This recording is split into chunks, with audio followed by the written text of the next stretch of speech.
தொடர்ந்து பகுதி இரண்டிலே இரண்டாவது பகுதியிலே 5 வினாக்கள் தரப்படுவதுண்டு. அந்த வினாக்களிலே முதலாவதாக நாங்கள் பார்ப்போம். ஒரு வினா, இலங்கை புலனறுவை கால இந்து சமய வளர்ச்சியை இலக்கியங்கள், தொல்பொருட்கள் என்பவற்றை அடிப்படையாக கொண்டு ஆராய்க என்று கேட்கப்பட்டிருக்கிறது.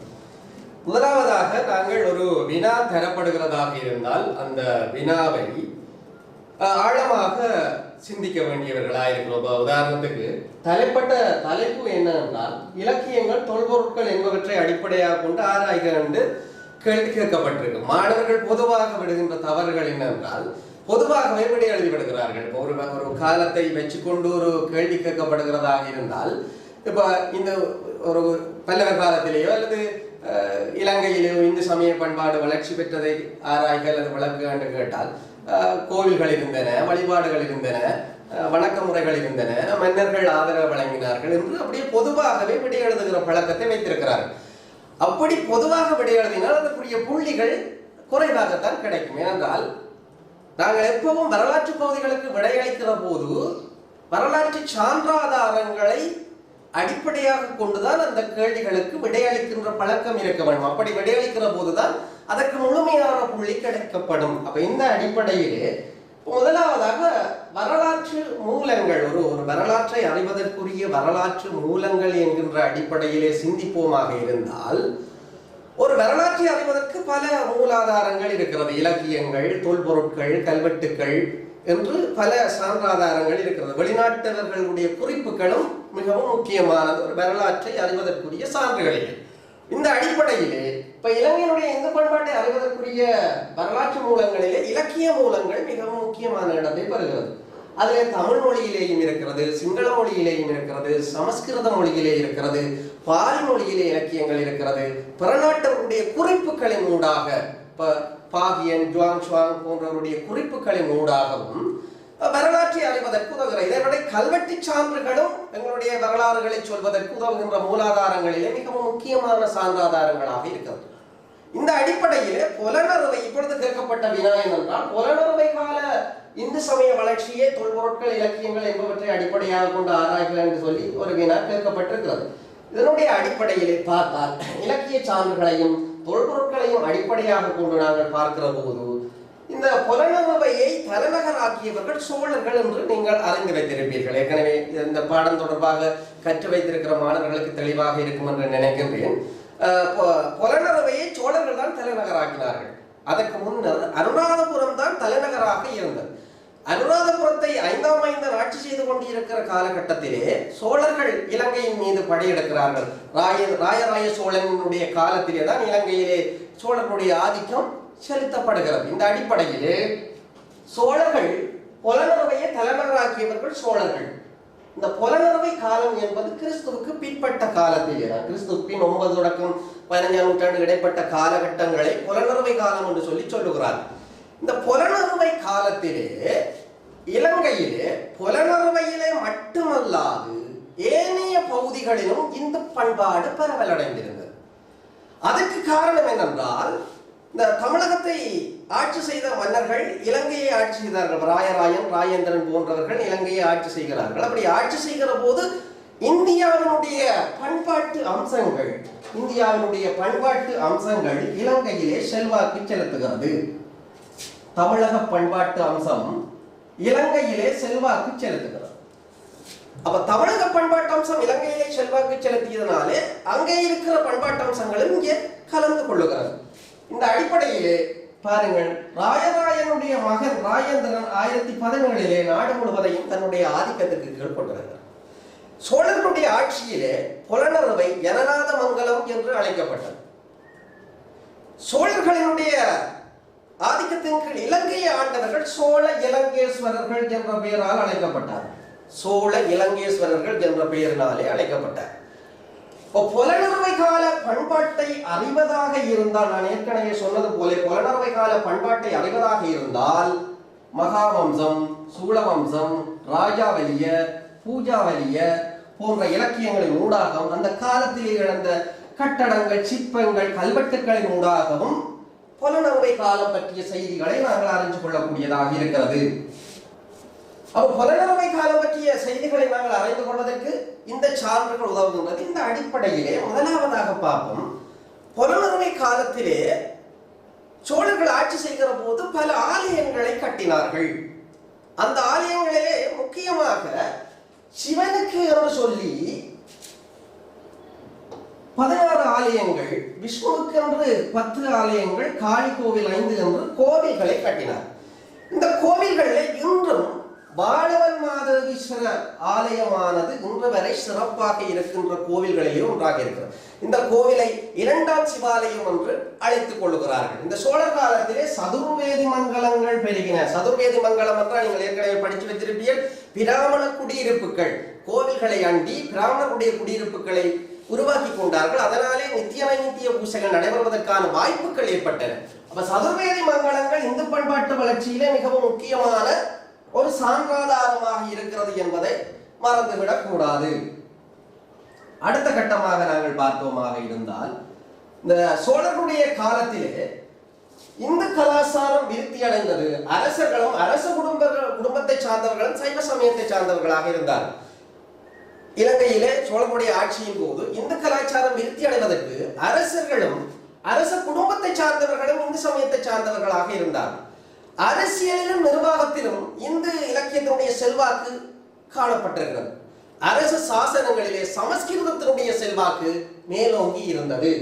அரசர்கள் மட்டுமல்லாது வணிக கணங்களும் இந்த காலத்தில் சோழர்களுடைய காலத்திலே வணிக கணங்களினுடைய செல்வாக்கு மிக முக்கியமானது. அவர்களை குறிப்பிடத்தக்கது இலங்கையிலே நானாதேசிகர், வீரவளஞ்சியர் போன்ற வணிக கணங்களுடைய பணிகள் ஈழத்து இந்து மத வளர்ச்சியில மிகவும் முக்கியமான செல்வாக்கு செலுத்துகிறது என்பதை நீங்கள் அதிலே குறிப்பிட்டு காட்ட வேண்டியதாக இருக்கிறது. அடுத்தது பார்த்தால், இலங்கையிலே கந்தளாய், மண்டலகிரிய, பதவியா, மாதோட்டம் போன்ற மாதோட்டத்திலும் பண்பாடுகள் பரவலடைந்தது. நான் ஏற்கனவே சொன்னேன், புலனறுவை காலத்திலே புலனறுவையிலே மட்டும் இல்லாமல் கந்தளாய், மண்டலகிரிய, பதவிய, மாதோட்டம் மன்னர் மாதோட்டத்திலேயும் பண்பாடுகள் பரவலடைந்து இருந்தது என்பதை நாங்கள் வரலாற்று சான்றுகளின் ஊடாக அறிந்து கொள்ளக்கூடியதாக இருக்கிறது. நான் ஏற்கனவே சொன்னேன், சான்றாதாரங்கள் அடிப்படையிலே சோழர் இலங்கையிலே புலனறுவை காலத்தினுடைய இந்து பண்பாட்டை காட்டுவதாக இருந்தால் குருநாகல் கல்வெட்டு மிகவும் முக்கியமான ஒரு கல்வெட்டு சான்றாக இருக்கிறது. இந்த குருநாகல் கல்வெட்டிலே விக்கிரம சாலமகேஸ்வரம் பற்றிய குறிப்பும், மெடிகிரிய கல்வெட்டிலே பண்டித சோழேஸ்வரம் பற்றிய குறிப்பும், மிகுந்தலை கல்வெட்டிலே ஜெயங்கொண்ட சதுர்வேதி மங்கலம் பற்றிய சதுர்வேதி மங்கலம் என்றால் உங்களுக்கு தெரியும், பிராமணருடைய குடியிருப்புகள் பற்றியும் சொல்லுகிறது. ராஜராஜனுடைய காலத்திலே இலங்கையிலே இந்த சதுர்வேதி மங்கலங்கள் சிறப்புற்றிருந்ததை பார்க்கக்கூடியதாக இருக்கிறது. அதை விட இலக்கிய சான்றாதாரம் என்ற அடிப்படையிலே தட்சிண கைலாய புராணத்தை நாங்கள் சற்று நோக்க வேண்டியது. தட்சிண கைலாய புராணம் நிறைய இந்து பண்பாட்டு அம்சங்களை பற்றி பேசுகிறது. இந்த அடிப்படையிலே குளக்கூட்டனுடைய பணிகள் பற்றி தட்சிண கைலாய புராணம் சொல்லுகிறது. அதை முக்கியமாக பாருங்கள், பாதாங்கும் கோயிலும் பொன் மண்டபம் என்னும் குறிப்பு இவனுடைய பணியை பற்றி எடுத்து காட்டுகின்ற சான்றுகளிலே மிகவும் முக்கியமான சான்றாதாரமாக நாங்கள் பார்த்து கொள்ளலாம். இதைவிட சோழனுடைய காலத்திலே தாழிக்குமரன் திருக்கேதீஸ்வரத்தை புனரமைத்து மாதோட்ட நிலத்தை தானமாக வழங்கினான் என்கின்ற செய்தியும் இருக்கிறது.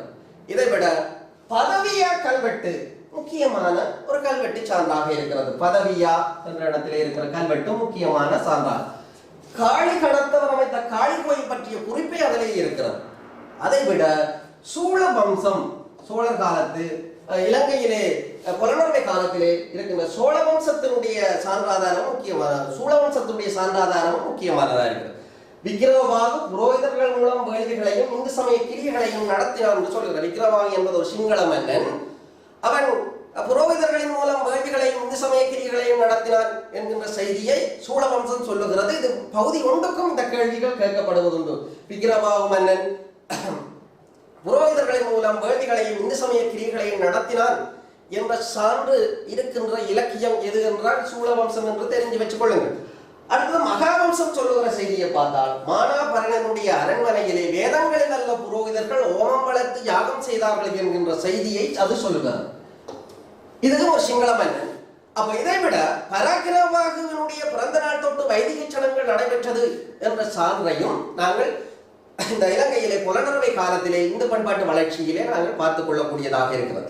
இதைவிட 1970 ஆண்டு கிறிஸ்துவுக்கு பின் 1970 ஆண்டு 1908 1960 ஆண்டு காலத்திலே புலனறுவை ஆய்வு செய்தார்கள். புலனறுவையை பற்றி ஆய்வுகள் நடத்தினார்கள்.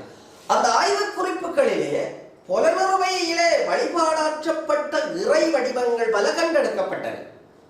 முக்கியமாக நடராஜருடைய வடிவம், உமாதேவியார் பார்வதியாருடைய வடிவம், காரைக்கால் அம்மையார் வடிவம், அப்பர் சுவாமிகளுடைய வடிவம், சம்பந்தருடைய வடிவம், சுந்தரருடைய வடிவம், இப்படியான சமயத்தோடு தொடர்பட்ட இறை வடிவங்களும் சமயநாயகர்களுடைய வடிவங்களும் கண்டெடுக்கப்பட்டதிலே இருந்து சோழர் காலத்திலே இலங்கையிலே இந்து பண்பாடு பரவலடைந்திருந்ததை பார்க்கலாம்.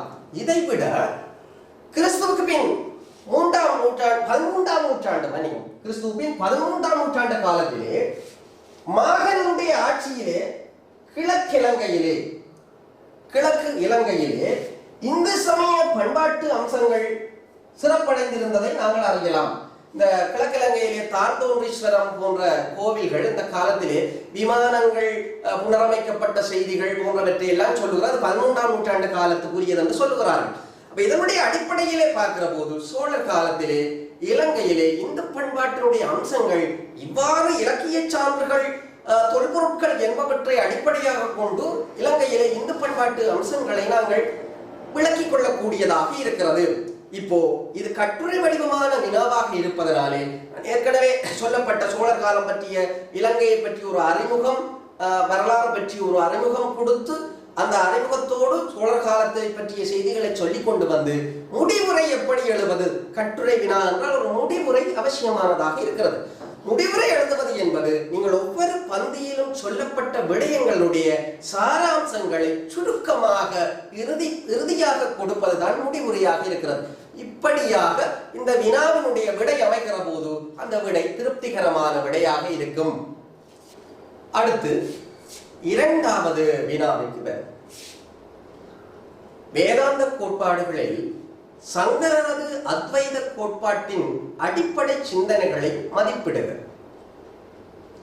இப்ப வேதாந்தம் என்கின்ற கோட்பாடு சங்கரர், ராமானுஜர், மத்துவர் என்கின்ற 3 பேருடைய சிந்தனைகளும் மிகவும் முக்கியத்துவமானதாக இருக்கிறது.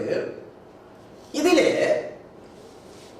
சங்கரனுடைய கோட்பாட்டினுடைய அடிப்படை அம்சம் என்ன, அடிப்படை சிந்தனை என்ன என்பதை பற்றி நாங்கள் சற்று சிந்திக்க வேண்டியவர்களாக இருக்கிறோம். முதலாவதாக பார்ப்போம், சங்கரனுடைய வேதாந்த சிந்தனை எதிலே இருக்கிறது என்பது எங்களுக்கு தெரியும். சங்கரர் பிரமசூத்திரத்துக்கு எழுதிய உரையிலேதான் இந்த அவருடைய அத்வைத சிந்தனை இருக்கிறது. பிரமசூத்திரத்துக்கு சங்கரர் என்ன உரையை எழுதினார் என்பது தெரியும். பிரமசூத்திரத்துக்கு சங்கரர் என்ன உரை, சங்கரர் எழுதியது சங்கரர் மாபாடியம்.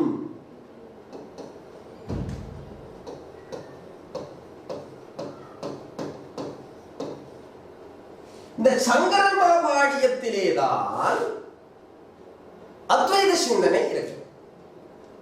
அப்போ சங்கரர் பிரமசூத்திரத்துக்கு எழுதிய உரை சங்கரர் மாபாடியம். இந்த சங்கரர் மாபாடியத்திலேதான் அத்வைத சிந்தனை இருக்கிறது. இந்த பிரமசூத்திரத்தை எழுதியவர் பாதராயணர் என்பது உங்களுக்கு தெரியும். பிரமசூத்திரத்தை எழுதியவர் பாதராயணர் என்பவர் பிரமசூத்திரத்தை எழுதினார். பிரமசூத்திரம் எதற்கான உரையாக இருக்கிறது என்றால் உபநிடதங்களினுடைய உரையாக இருக்கிறது. அப்ப உபநிடதங்களுக்கு பாதராயணர் உரை எழுதுகிறார். அந்த உரையிலே குழப்பம் இருக்கிறது என்று சங்கரர் பிரமசூத்திரத்துக்கு உரை எழுதுகிறார். சங்கரர் மாபாடியம். அந்த சங்கரர் மாபாடியத்திலேதான் சங்கரனுடைய வேதாந்த சிந்தனை இருக்கிறது. இப்போ இந்த சங்கரனுடைய வேதாந்த சிந்தனையின் அடிப்படைக்கு பிரமாண நூல்கள் என்றும் இருக்கிறது.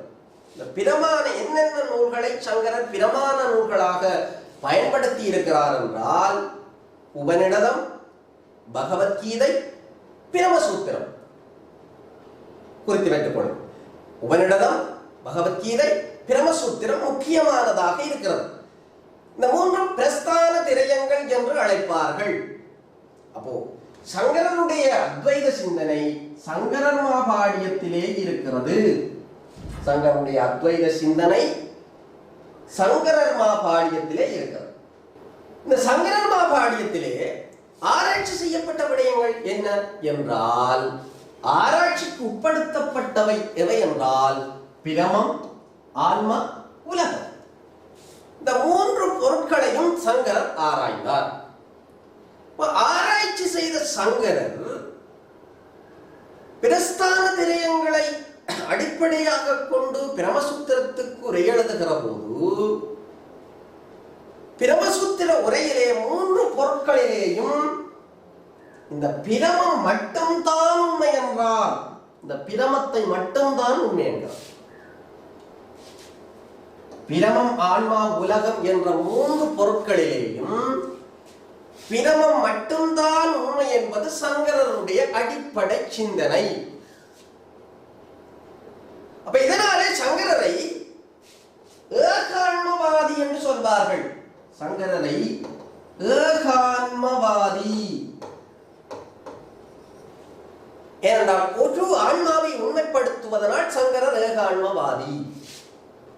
பரவான்மா, ஜீவான்மா என்ற இரண்டு ஆன்மாக்களிலேயும் ஒரு ஆன்மா மட்டும்தான் உண்மை என்பதனாலே சங்கரர் ஒரு ஏகான்மவாதி. பிரமம், ஆன்மா, உலகம் என்ற மூன்று பொருட்களிலேயும் ஒரு பொருள்தான் மட்டும் உண்மை என்பதனாலே சங்கரரை என்னென்று சொல்வார்கள் என்றால் ஒருமைவாதி என்று சொல்வார். இப்ப சங்கரருடைய அடிப்படை சிந்தனை இந்த ஒரு சுலோகத்திலேயே இருக்கிறது. பிரம்மம் சத்தியம், ஜகன் மித்தியா, ஜீவோ பிரமம் ஏவனா அபர என்கின்ற சுலோகத்தை பார்த்தால் பிரமம் சத்தியம். பிரமம் சத்தியம் என்றால் பிரமம் உண்மையானது. ஜகன் மித்தியா, ஜகன் குறிப்பிடுவது எது என்றால் உலகத்தை. ஜகன் மித்தியா, உலகம். ஜகன் மித்தியா என்பது உலகம் பொய். ஜீவனோ பிரம்மம், ஒவ்வொரு ஜீவனும் பிரம்மம். அப்போ பிரமம் உண்மை, உலகம் பொய், ஒவ்வொரு உயிர்களும் பிரமம் என்கின்றார். அப்ப இவருடைய அடிப்படை சிந்தனை ஒரு பொருள், அதாவது பிரமம் மட்டும்தான் உண்மை என்பதுதான் இவருடைய சிந்தனை கோட்பாடாக இருக்கிறது. இந்த பிரமம் மட்டும்தான் உண்மை என்பதற்கு, அதை நிறுவுவதற்கு பல வாதங்களை முன்வைத்தார். பிரமம் மட்டும்தான் உண்மை என்பதை நிறுவுவதற்கு சங்கரன் முன்வைத்த வாதங்களிலே விவர்த்தவாதம், அவச்சேதவாதம், பிரதிபிம்பவாதம் என்பன முக்கியமான வாதங்களாக இருக்கிறது. இப்ப சங்கரர் பிரமம் சத்தியம், பிரமம் உண்மையானது, ஜகன் மித்தியா, உலகம் பொய்யானது, ஜீவனோ பிரமம், ஒவ்வொரு ஜீவனும் பிரமம் என்கிறார். அந்த வாதத்தை நிறுவுவதற்கு முதலாவதாக நாங்கள் பார்த்தால் விவர்த்தவாதம். விவர்த்தம் என்றால் ஒன்று இன்னொன்றாக தெரிதல். விவர்த்தவாதம் என்றால் என்ன? ஒன்று இன்னொன்றாக தெரிதல். ஒரு பொருள் மாறாமல் இருக்க மாறியது போல் தெரிதல். விளங்குதுதானோ?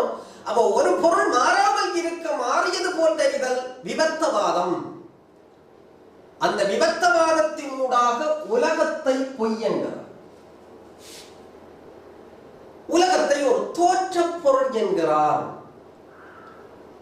ஏனென்றால் மாறாமல் மாறியது போல் தெரிகிறது. இந்த விபத்தவாதத்துக்கு உதாரணத்தை பார்த்தால் கயிறு பாம்பாக தெரிதல். இருட்டு வேளைகளிலே கயிறு பாம்பாக தெரிகிறது. இந்த கயிறு பாம்பாக தெரிவதற்கு காரணம் என்ன? இருட்டு. கயிறு பாம்பாக தெரிவதற்கு காரணம் இருட்டு.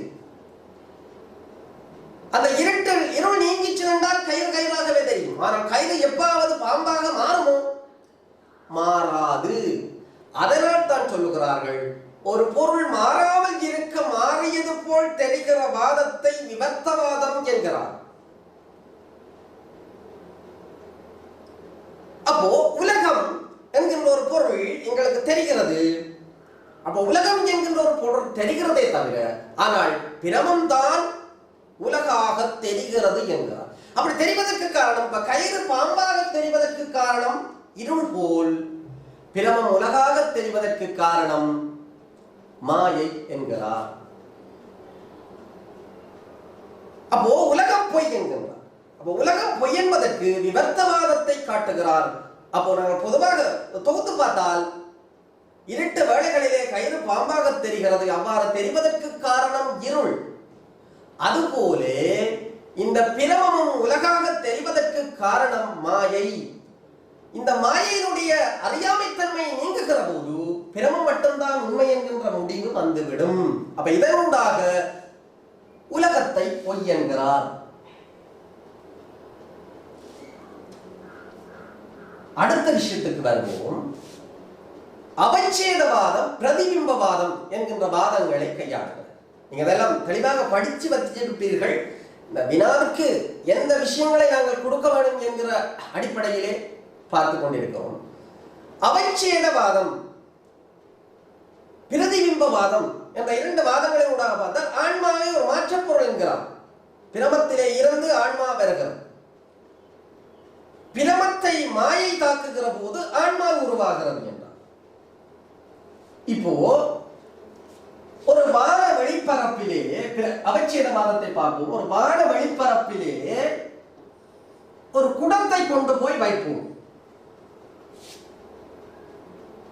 காத்து பரவழியாக போய் கொண்டிருக்கிறது. பரவழியாக போகிற இடத்திலே ஒரு குடத்தை கொண்டு போய் வைப்போம். குடத்துக்குள்ளே காத்து போனால் அந்த காத்துக்கு என்ன பெயர்? குடவழி. அந்த காத்துக்கு பேர் குடவழி. ஆனால் பரவழிதான் குடத்தை வச்சதனாலே குடவழியாக மாறி இருக்கிறது. இப்போ இந்த குடத்தை சேதப்படுத்துவோம். இந்த குடத்தை சேதப்படுத்துவோம். இந்த குடத்தை உடைச்சு விட்டால் காற்று பிறகு என்ன செய்யும்? மீண்டும் பரவழியாகவே மாறும். குடத்துக்குள்ளே காத்து அடைக்கப்பட்டபடியினாலே அது குடவழி என்ற பெயரை பெறுகிறது. குடத்தை மீண்டும் சேதப்படுத்தி விட்டால், உடைச்சு விட்டால் மீண்டும் பரவழியாக போய்விடும். அதான் அவச்சேதவாதம். அப்போ இதை போலதான் பிரமத்தை மாயை தாக்கி ஆன்மா என்கிற ஒன்று தோன்றியது என்று அத்வைதவாதியான சங்கரர் சொல்லுகிறார். மாயை நீங்கின் பிரமம் மட்டும்தான் உண்மை என்கின்ற விடயம் தெளிவாகும் என்றார். அடுத்த வாதத்தை பாருங்க, பிரதிபிம்பவாதம். பிரதிபிம்பவாதம் என்பது வானவெளி பரப்பில் ஒரே சந்திரன் இருக்கிறது. அது பல நீர்நிலைகளிலே விழுகிற போது பலவாக தெரிகிறது. இப்போ நீர்நிலைகளை அழிச்சு விட்டால் ஒரு சந்திரன் தான் இருக்கிறது என்கின்ற உண்மை பெறும். இதை போலதான் நாம் பிரமத்தை மாயை தாக்கி அதனாலே ஆன்மா என்கிற ஒன்று வந்தது என்றார். அப்போ பிரதிபிம்பவாதம் என்பதன் ஊடாக சங்கரர் ஆன்மாவையும் பொய் என்கிறார்.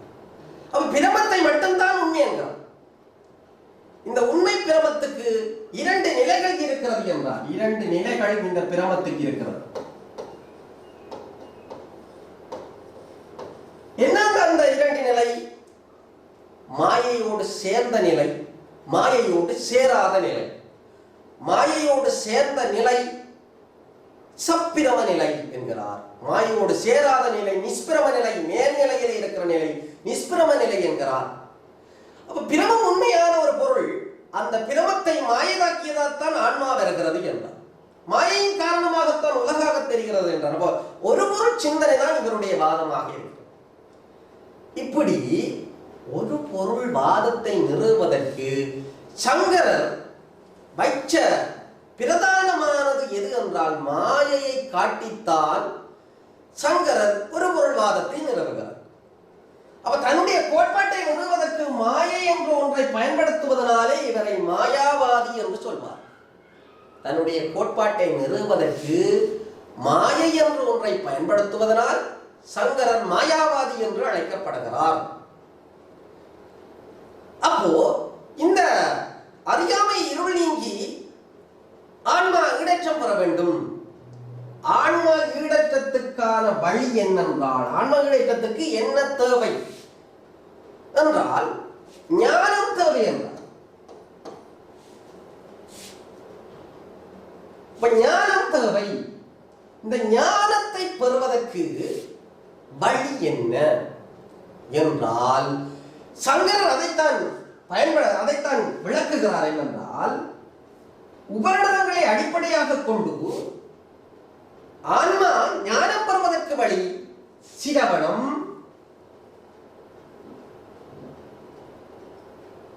மனனம், நிருத்தியாசனம் என்கிற வழிகளை சொன்னார்.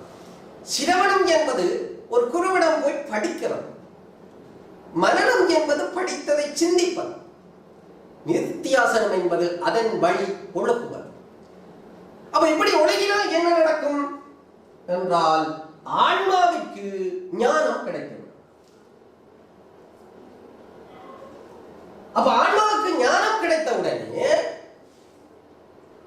ஆன்மா அத்வைத நிலையை பெறும். அத்வைதம்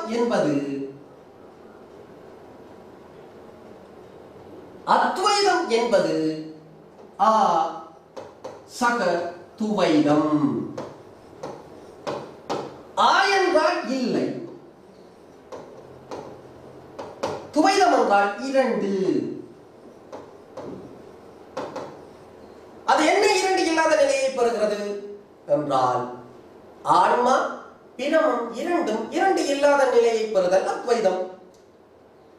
அப்ப ஆன்மா பிரமம் இரண்டு இல்லாத நிலையை பெறுதல் தான் அத்வைதம் என்கிறார். அப்போ சங்கரனுடைய அடிப்படை சிந்தனையிலே ஆன்மா பிரமம் ஆகிறது. ஆன்மா என்ன ஆகிறது? ஆன்மா பிரமம் ஆகிறது. அப்ப ஆன்மா பிரமமாகினால் ஆன்மா ஒரு பொருள் உண்மை பொருளோ என்றால் இல்லாத பொருள். அப்போ இந்த ஆன்மா கொள்ளுகிற முத்தியை இரண்டு வகைப்படுத்துகிறார். ஜீவன் முத்தி, விதேக முத்தி. படிச்சிருப்பீர். உடலை நீக்கிய பின் பெறுகிற முத்தி, உடலோடு இருக்கிற போது பெறுகிற முத்தி என்று இரண்டு வகையான முத்திகளை சங்கரர் வகைப்படுத்தினார். அப்போ இந்த சங்கரனுடைய அடிப்படை சிந்தனை என்னவென்றால் ஒரு பொருள் சிந்தனை, அதாவது ஏகான்மவாதம், ஒருமைவாத சிந்தனையாக இருக்கிறது. அந்த ஒருமைவாத சிந்தனை சங்கரர் தெளிவுபடுத்துகின்ற வாதங்களை வச்சு அடிப்படையாக கொண்டு நாங்கள் அந்த கேள்விக்கான விடையை நோக்கிக் கொள்ளலாம். இவருடைய வேதாந்த உலகில் சங்கருடைய சிந்தனை மிகவும் முக்கியமான சிந்தனையாக இருக்கிறது. பின்னிய கால தத்துவவாதிகளுடைய ஆராய்ச்சிக்கு சங்கருடைய கோட்பாடு அடிப்படையாக இருந்தவர். சங்கருடைய அத்வைத கோட்பாட்டின் அடிப்படையிலேதான் ராமானுஜருடைய கோட்பாடு பின்னுக்கு தோற்றம் பெற்றது, துவைத கோட்பாடு வந்தது, சைவ சித்தாந்த கோட்பாடு என்று ஒவ்வொரு கோட்பாடுகளுடைய எழுச்சிகளும் இதை தொடர்ந்து வருகிறது. அப்ப சங்கரனுடைய அத்வைத சிந்தனை மிகவும் முக்கியமான ஒரு சிந்தனையாக இருக்கிறது. அவ திருப்பவும் சொல்லுகிறேன், மறக்க கூடாது. சங்கருடைய அடிப்படை சிந்தனை ஒரு பொருள் சிந்தனை.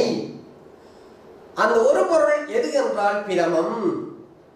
ஆன்மா ஒரு மாற்ற பொருள், உலகம் ஒரு தோற்ற பொருள் என்பதுதான் அவருடைய வாதமாக இருக்கிறது. அந்த வாதத்தை நிறுவுவதற்கு விவர்த்தவாதம் என்ற ஒன்றை கையாளுகிறார், அவச்சேதவாதத்தை கையாளுகிறார், பிரதிபிம்பவாதத்தை கையாளுகிறார். இந்த சிந்தனைகளின் ஊடாக ஒரு பொருள் சிந்தனையை சொல்லுகிறார் என்று நீங்கள் அந்த கேள்விக்கான விடையை கொடுத்தால் அந்த கேள்விக்கான விடை பொருத்தமானதாக அமையும். அப்ப இதற்கான ஒரு தொகுப்பு, ஆரம்ப முகவுரை என்கின்ற அடிப்படையிலே இந்த வினாவை நீங்கள் அணுகிக் கொள்ளலாம். அதற்கான புள்ளிகள் கிடைக்கப்படும். அடுத்த ஒரு வினாவை பார்ப்போம். தமிழக வரலாற்றில் பல்லவர் கால கட்டடக்கலை வளர்ச்சி படிநிலைகளை ஆராய்க. தமிழக வரலாற்றில் பல்லவர் கால கட்டடக்கலை வளர்ச்சி படிநிலைகளை ஆராய்க. மாணவர்கள் ஒரு விஷயத்தை அவதானித்துக் கொள்ளவும், உங்களுக்கு பகுதி இரண்டிலே இரண்டாவது பிரிவிலே கற்றை வினாக்கள் என்கின்ற அடிப்படையிலே தான் பரீட்சைக்கு வினாக்கள் கேட்கப்படுகின்ற நிலைமை இருக்கிறது. ஆனால் கடந்த வருடம் வந்து கட்டமைப்பு போக்கிலே தான் வினாவப்பட்டது. அப்படி கட்டமைப்பு போக்கிலே வினா கேட்கப்பட்டாலும் உங்களுக்கு விடை எழுதுவதற்கு நீங்கள் தயார் நிலையிலே செல்ல வேண்டும். பிறகு அங்கே பரீட்சை மண்டபத்திலே நின்று கொண்டு குழப்பம் அடையக்கூடாது. அப்ப மிகவும் தெளிவாக நீங்கள் இருக்க வேண்டும்.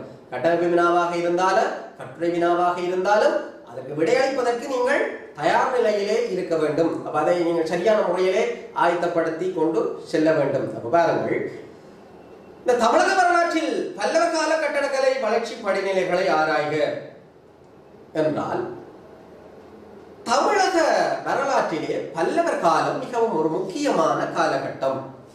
உங்களுக்கு தெரியும், பல்லவர் காலம் ஆனது பக்திநெறி காலம் என்று அழைக்கப்படும்.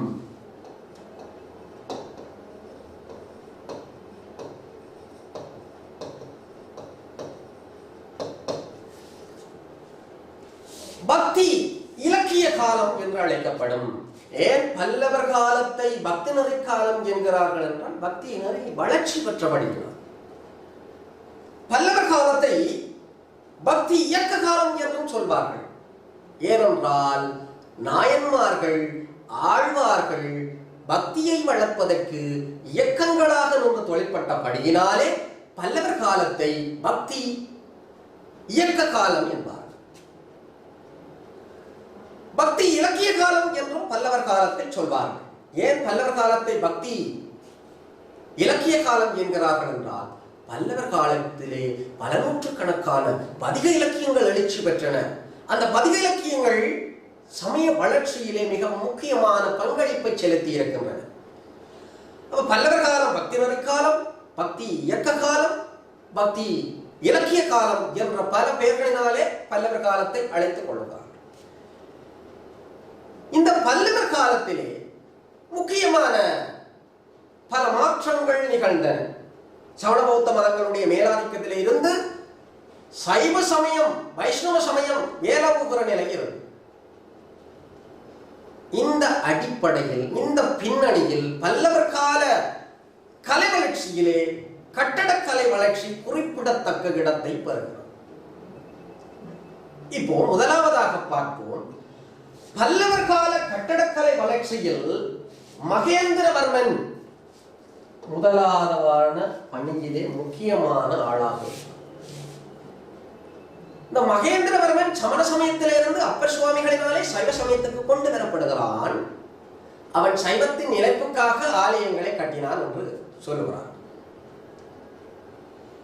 அப்போ மகேந்திரவர்மனாலே தான் முதலிலே அழியாத பொருள் கொண்டு ஆலயம் கட்டப்பட்டது என்ற செய்தி அவனுடைய கல்வெட்டிலே பொறிக்கப்பட்டிருக்கிறது.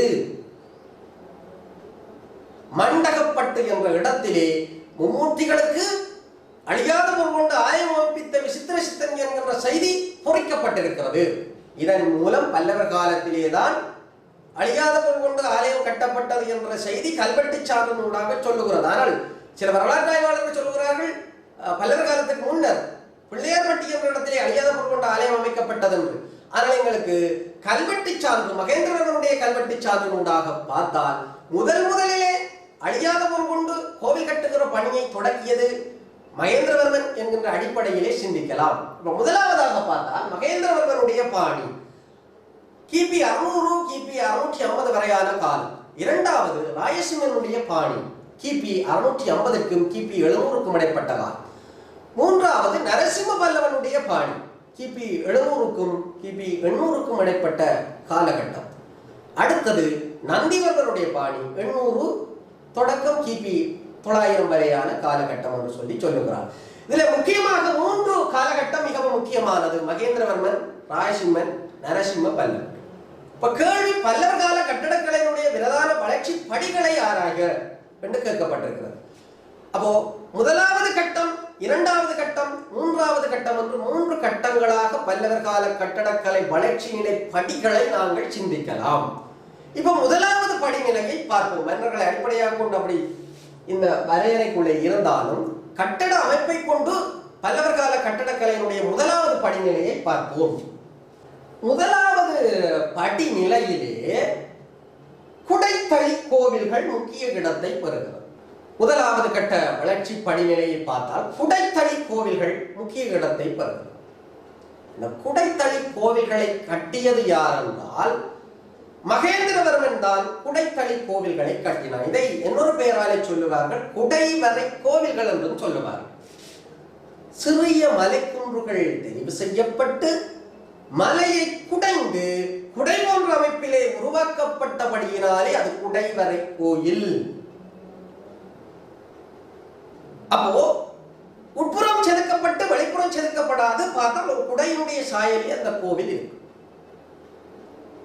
மலைகளை குடைந்து குடைவரை கோவில்களை கட்டினான். மலைகளை குடைந்து குடை போன்ற அமைப்பில் கோவில்களை கட்டி இப்படி மகேந்திரனுடைய ஆரம்ப கட்டடக்கலை இருக்கு, கட்டட அமைப்பு இருக்கு.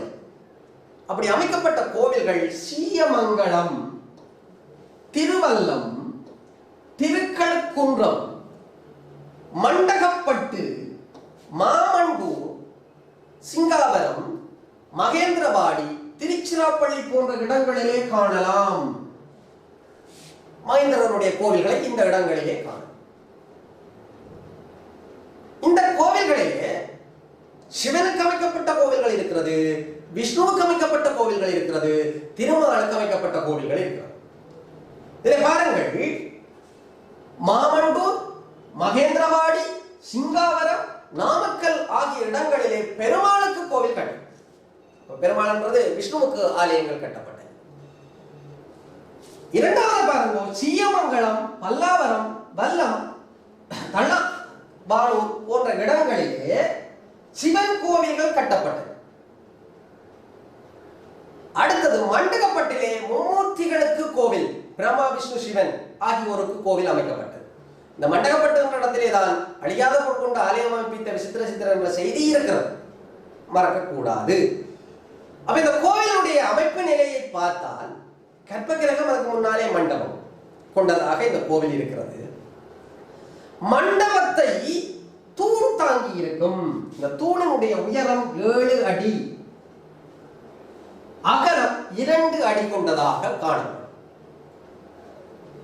தூணின் மேலும் கீழும் சதுரமான தன்மையிலே காணப்படும். தூணினுடைய அடிப்புறத்தில் கீழ்ப்புறத்திலே தாமரை மலர் தாங்கி இருக்கிறது போல ஒரு காட்சி அந்த தூணிலே இருக்கு.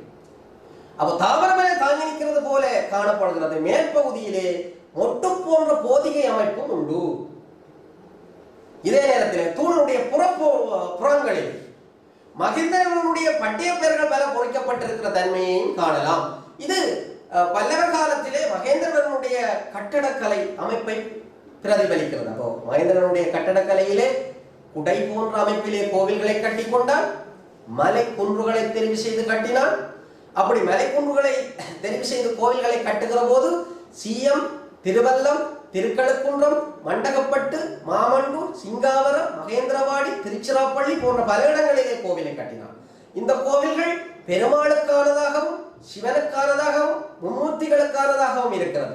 இந்த கோவில் அமைப்பிலே முக்கியமாக நீங்கள் சொல்ல வேண்டிய விஷயம் கற்பகிரகம், அதற்கு முன்னே மண்டபம். மண்டபத்தை தூண்கள் தாங்கி இருக்கின்றன. தூண்களை பற்றியும் சில செய்திகளை சொல்ல வேண்டும். தூண்கள் 7 அடி உயரம் கொண்டது, 2 அடி அகலம் கொண்டதாக இருக்கிறது. தூணின் மேலுங்களும் சதுரமான தன்மை இருக்கிறது. தூணினை தாமரை தாங்கி நிற்க மேற்பகுதியிலே ஒட்டு போன்ற போதிகை அமைப்பு இருக்கிறது. தூண்களிலே புறங்களில் மகேந்திரவர்மனுடைய பட்டய பெயர்கள் பெற பொறிக்கப்பட்டிருக்கின்ற செய்தியையும் நீங்கள் சொல்ல வேண்டும். பரீட்சைக்கு விடையளிக்கிற போது மிகவும் அவதானமாக இந்த விடையை சொல்லிக் கொள்ளுங்கள். பல்லவர் கால கட்டடக்கலையின் இரண்டாவது நிலையை பார்த்தால் மாமல்லன் காலத்திலே அமைக்கப்பட்டதாக பார்க்கிறோம். மாமல்லன் ஆரம்பத்திலே தனக்கு என்று ஒரு தனித்துவமான பாணியை உருவாக்க முதல் இவன் அமைத்த கோவிலுடைய நிலைப்பாட்டை பார்த்தால் மண்டப கோவில்கள் இரண்டாவது நிலை. மண்டப கோவில்கள் பற்றி சொல்ல வேண்டும். இந்த மண்டப கோவில்கள் மாமல்லனாலே உருவாக்கப்பட்டது.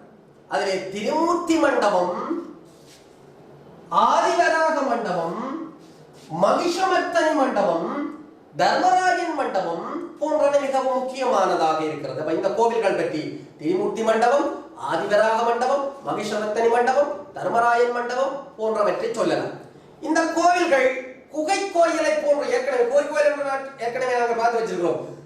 மகேந்திரனால் அமைக்கப்பட்ட குகை கோயிலை போன்ற கற்பக்கிரகம், அதன் முன்னே முன்மண்டபம் என்பன பிரதான உறுப்புகளாக இருக்கும். கற்பக்கிரகம், அதன் முன்னே முன்மண்டபம் என்பன பிரதான உறுப்புகளாக இருக்கும். இந்த விஷயத்தை நீங்கள் சொல்ல வேண்டும். இந்த கோவிலுடைய தூணினுடைய நிலைப்பாட்டை பார்த்தால் இதுக்கு 7 அடி கொண்டதாக தூண் இருக்கும்.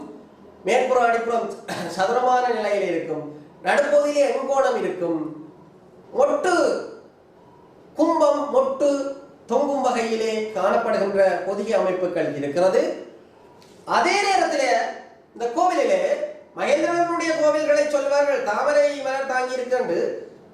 மாமல்லனுடைய கோவிலுடைய தூண்களை தாங்கி இருப்பது சிங்கம் தாங்கி இருக்கிற வகையிலே அந்த கோவில் இருக்கிறது.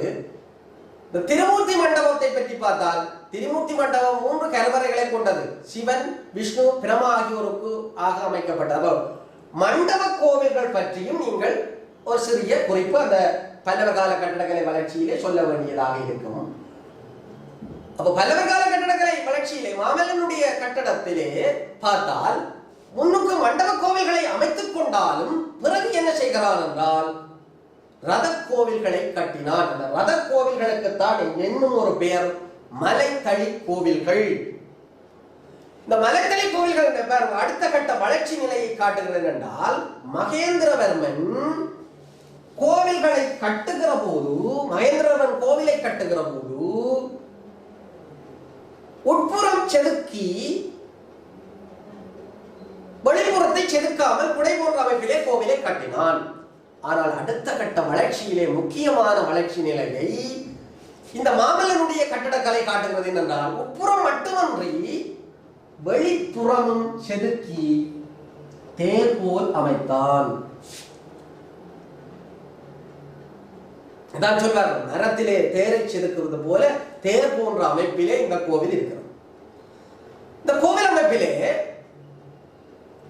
பஞ்சபாண்டவர்களுடைய பெயர்களிலே கோவில்களை கட்டிக்கொண்டு தர்மராயன் ரதம், பீமரதம், கணேசரதம், சகாதேவரதம், அர்ஜுன ரதம், கொற்றவை ரதம், வடக்கு பிடாரி ரதம், தெற்கு பிடாரி ரதம், வளையான்குட்டை ரதம் என்று பல ரத கோவில்களை கட்டிக்கொண்டார்.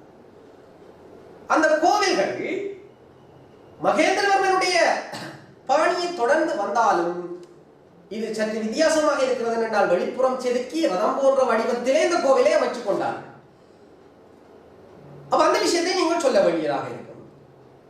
அப்போ இந்த கோவிலுடைய அமைப்பிலே விமானத்தை பார்த்தால் வெவ்வேறு வடிவ அமைப்பிலே இருக்கு. தர்மன் ரதம் தெற்கு பிடாரி ரதத்தை பார்த்தால் திராவிட பாணி அங்கே இருக்கு. திராவிட பாணியிலே அந்த தர்மன் ரதம் தெற்கு பிடாரி ரதம் போன்ற இருக்கு. வடக்கு பிடாரி வளையான்குட்டை ரதம், கொற்றவை ரதம் போன்ற நாகர பாணியிலே இருக்கிறது. அப்ப ஒவ்வொரு பாணி அமைப்புகளிலே விமானத்தை வடிவமைக்கின்ற ஒரு நிலைப்பாடு பல்லவர் கால கட்டிடக்கலையிலே மாமல்லனுடைய கட்டிடக்கலை இருந்தது. இந்த கட்டடக்கலை அமைப்பிலே இந்த தர்மராயன் ரதமானது பெரிய கோவிலாக இருக்கிறது. பாருங்க, 42 அடி நீளம், 32 அடி அகலம் கொண்டதாக இருக்கிறது. 40 அடி இங்கே தர்மராயன் ரதத்திலே நிறைய சிற்பங்கள் இருக்கிறது. அதனாலே இதை சிற்பக்கலை களஞ்சியம் என்று சொல்வார். பெஸ்பாட்டுக்கு பகுதி ஒன்றுக்கு வருவதுண்டு. சிற்பக்கலை களஞ்சியம் என்று அழைக்கப்படுகிற கோவில் எது என்றால் தர்மராயன் ரதம் முக்கியமானது. அதை நீங்கள் ஞாபகம் வச்சு கொள்ள வேண்டும். அப்போ இது 2வது கட்ட வளர்ச்சி படியை சொல்ல வேண்டும். முதலாவது வளர்ச்சிப்படி குகை கோவில்கள், குடைத்தளிகள்.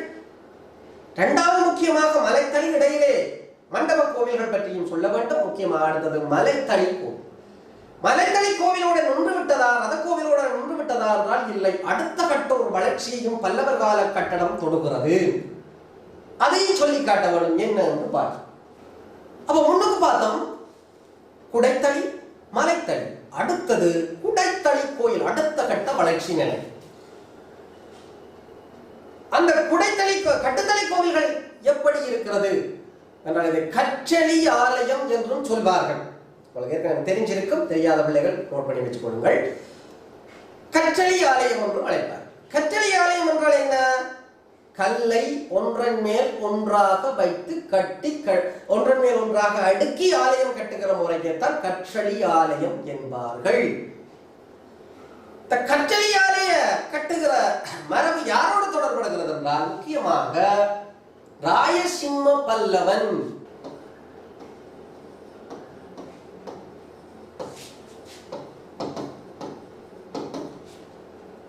ராயசிம்மன் தான் கற்றளி முறையிலான கோவில்களை அமைச்சுக்கொண்டார். இந்த ராயசிம்மன் நல்ல சிறப்பு பெயர்கள் எல்லாம் இருக்கிறது. இவன் தான் முதலில் ஆகம முறைப்படி கோவில் கட்டினான். இவனை சொல்லுவார்கள் ஆகம பிரியன் என்று சொல்லுவார். தெரிஞ்சிருக்கும் பிள்ளைகள்.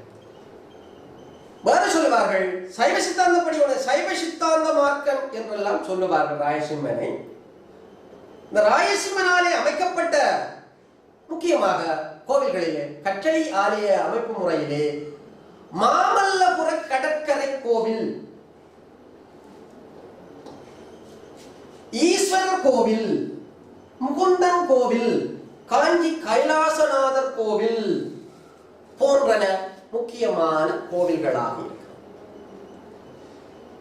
இவனுடைய கட்டடக்கலையினுடைய உறுதிப்பாட்டை காட்டுகிற கோவிலாக எது இருக்கிறது என்றால் ஜலசைன கோவில் என்று அழைக்கப்படும் மாமல்லபுர கடற்கரை கோவில் முக்கியமானதாக இருக்கிறது. மாமல்லபுர கடற்கரை கோவில் கடல் கரையிலே அமைந்திருக்கிற இந்த கோவிலானது உப்பு காத்து அடிக்கிறது, காற்று அடிக்கிறது, மணல் வந்து அடிக்கிறது.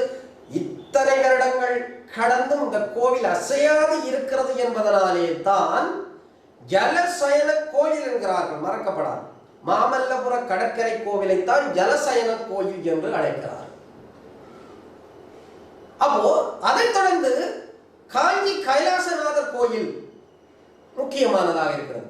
இது பெரிய கற்றளி கோயில் என்று அழைக்கப்படும். பெரிய கற்றளி ஆலயம் பகுதிகளிலே கேட்கப்படுவது உண்டு. பெரிய கற்றளி ஆலயம் என்று அழைக்கப்படுகிற கோவில் எது என்று கேட்கப்படுகிற சந்தர்ப்பங்களும் இருக்கிறது. பூவுலகில் கைலாசம் என்றும் சொல்லுவார்கள். இந்த காஞ்சி கைலாசநாதர் கோவிலை பூவுலகின் கைலாசம் என்றும் அழைப்பார். இந்த கோவிலிலே அமைப்பு முறையை பாருங்கள். நான் ஏற்கனவே சொன்னேன், ராயசிம்மனாலே அமைக்கப்பட்ட கோவில் ஆக முறையிலே அமைந்த ஒரு தன்மையிலே அந்த கோவில் இருக்கிறது. இந்த கோவிலுடைய நிலைப்பாட்டை பார்த்தால் 3 முக்கியமான பகுதிகள் இருக்கிறது. வெளிச்சுற்று,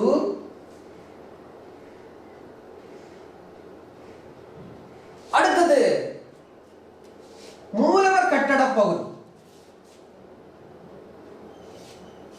இந்த வெளிச்சுற்று கோவிலுடைய உட்பிரகாரம், வெளிச்சுற்று, மூலவர் கட்டட பகுதி என்று கோயிலுடைய 3 அம்சங்கள் முக்கியமாக இருக்கும். என்னென்ன விஷயம்? கோயிலுடைய உட்பிரகாரம், வெளிச்சுற்று, மூலவர் பகுதி என்று 3 விஷயங்கள், 3 பகுதிகள் இந்த கோவிலே இருக்கிறது. கோயிலை சுற்றி பல சிறு கோவில்கள் இருக்கிறது, சிறு துணை கோவில்கள் இருக்கிறது. 58 கோவில்கள் காணப்படுகிறது. இந்த கோயிலிலே விமானம், மண்டபம், பரிவாரத்தேவர் கோட்டம், சுற்றாலை, கோபுரம் போன்ற பிரகாரம் என்ற உறுப்புகள் காணப்படுகிறது. ஒரு கோவிலே இருக்க வேண்டிய முக்கியமான பிரதான உறுப்புகள் இந்த கோயிலே இருக்கிறது. விமானம் இருக்கிறது, மண்டபம், பரிவாரத்தேவர் கோட்டம், சுற்றாலை, கோபுரம், பிரகாரம் என்று பிரதான உறுப்புகளை கொண்டதாக இந்த கோயில் காணப்படுகிறது. அப்ப என்ன சொன்ன நாங்கள்? வெளிச்சுற்று, உள்சுற்று, மூலவர் கட்டட பகுதி என்ற பிரதான பகுதிகளை கொண்டதாக இருக்கிறது. வெளிச்சுற்று, உள்சுற்று, மூலவர் கட்டட பகுதி என்ற பிரதான பகுதிகளை கொண்டதாக இருக்கிறது. பிரதான கோயிலை சுற்றி பல துணை கோயில்களுக்கு 58 கோயில்கள் இருக்கிறது, தனித்தனி கோவில்களாக காணப்படும். இதைவிட இந்த கோயிலுடைய அமைப்பு முறையை பார்த்தால் விமானம், மண்டபம், பரிவாரத்தேவர் கோட்டம், சுற்றாலை, கோபுரம், பிரகாரம் என்ற உறுப்புகளை கொண்டதாக இந்த கோவில் இருக்கு. அப்போ பல்லவர் கால கட்டடக்கலையினுடைய ஆரம்ப கோயிலை பாருங்கள். கற்பகிரகம், அதன் முன் மண்டபம் என்கின்ற அடிப்படையிலே அமைந்திருந்தது. இரண்டாவது கட்ட கோவிலுடைய நிலைப்பாட்டை பார்த்தால் 2வது கட்ட ஆலயம் எப்படி இருந்தது என்றால், அந்த கோவில் உட்புறம் மட்டுமன்றி வெளிப்புறம் செதுக்கி தேர்மன்ற அமைப்பிலே கட்டப்பட்டன. அதில் சில மாற்றங்கள் செய்யப்பட்டன, தூண்கள் அமைப்புகளிலே மாற்றங்கள் இருந்தன. ஆனால் மூன்றாவது கட்டம் ஒரு உச்ச நிலையை பெறுகிறது. ஒரு கோவிலுக்கு இருக்க வேண்டிய உறுப்புகளை கொண்டதாக காணப்படுகிறது. அந்த பல்லவர் கால கட்டடங்களுடைய பிரதான கட்ட வளர்ச்சி படிநிலைகளை சொல்வதாக இருக்கிறது.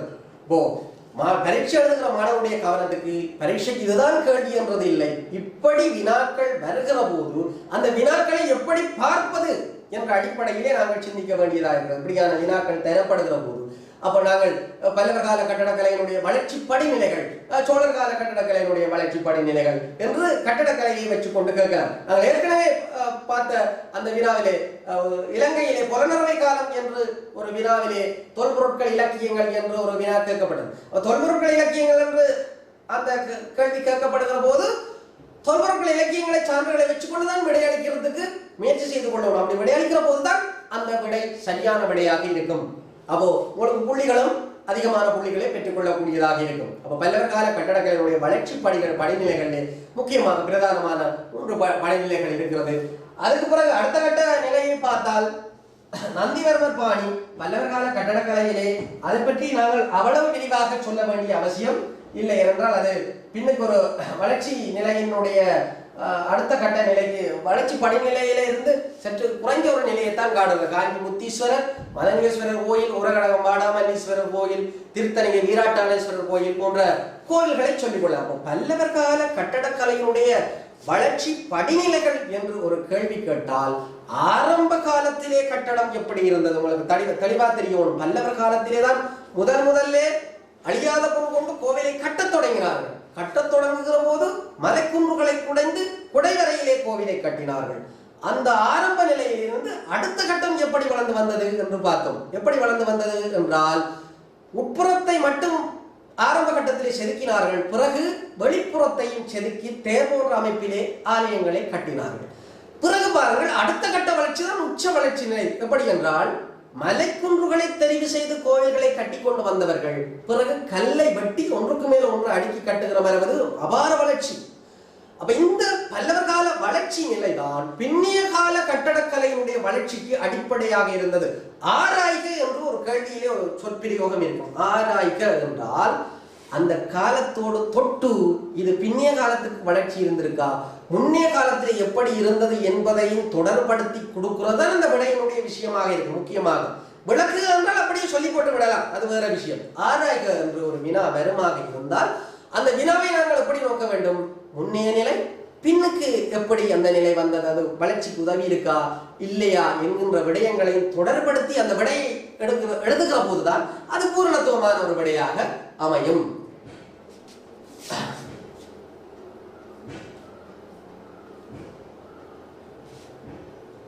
இப்போ அடுத்த வினாவுக்கு வருவோம்.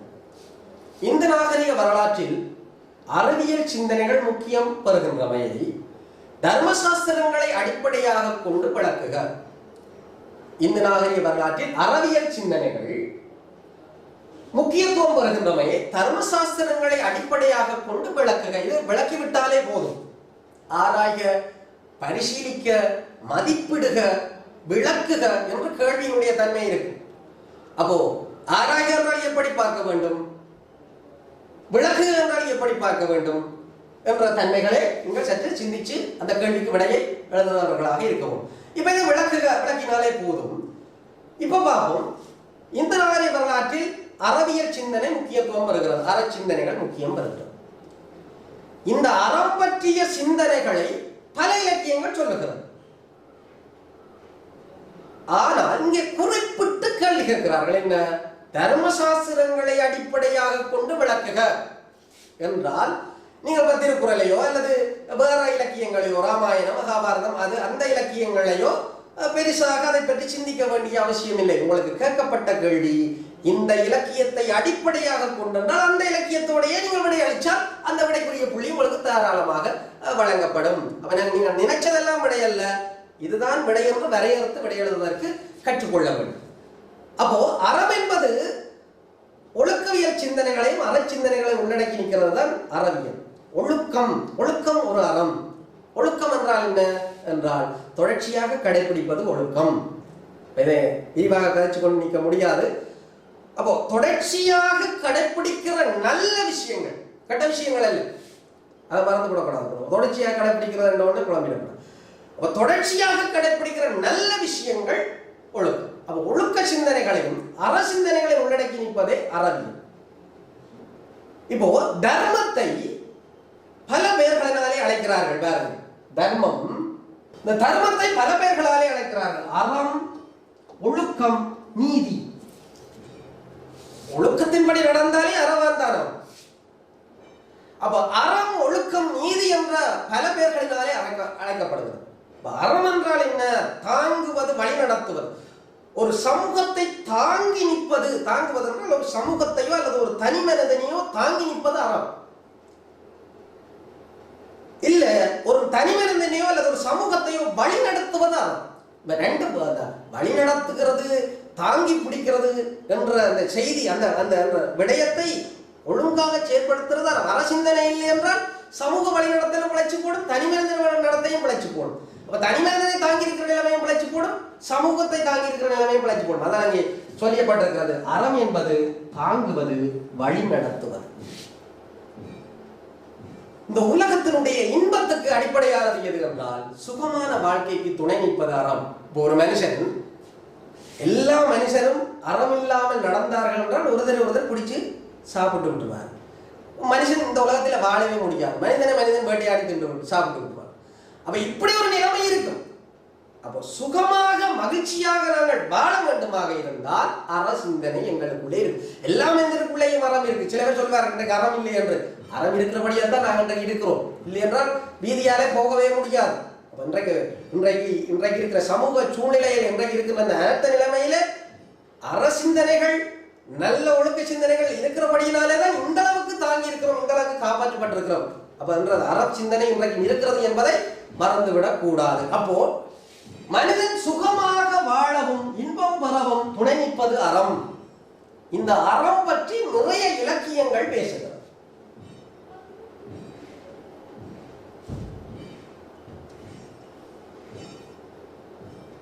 இப்போ நீங்கள் குழம்பக்கூடாது.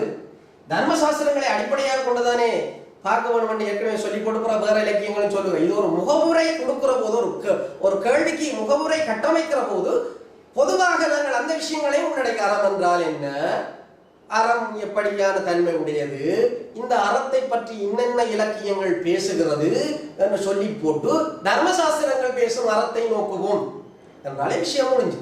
அப்ப பாருங்கள், வேதம் சொல்லுகிறது அறம், உபநிடதம் சொல்லுகிறது, கீதை சொல்லுகிறது, புராணம் சொல்லுகிறது, இதிகாசம் சொல்லுகிறது, தர்மசாஸ்திரம் போன்ற வடமொழி நூல்களும், இதைவிட திருமந்திரம், திருக்குறள், சிலப்பதிகாரம், ஆத்திசூடி, கொன்றைவேந்தன், திருமுறைகள் என்று அறம் சொல்லுகிற நூல்கள் உலகத்திலேயே தமிழிலே தோன்றியதை போல் உலகத்திலே எந்த மொழியிலையும் அறம் சொல்வதற்கு இலக்கியம் தோன்றவில்லை என்று சொல்வார். அறத்தை சொல்வதற்கு தமிழிலே தான் அதிகமான இலக்கியங்கள் இருந்தது என்று சொல்லுவார்.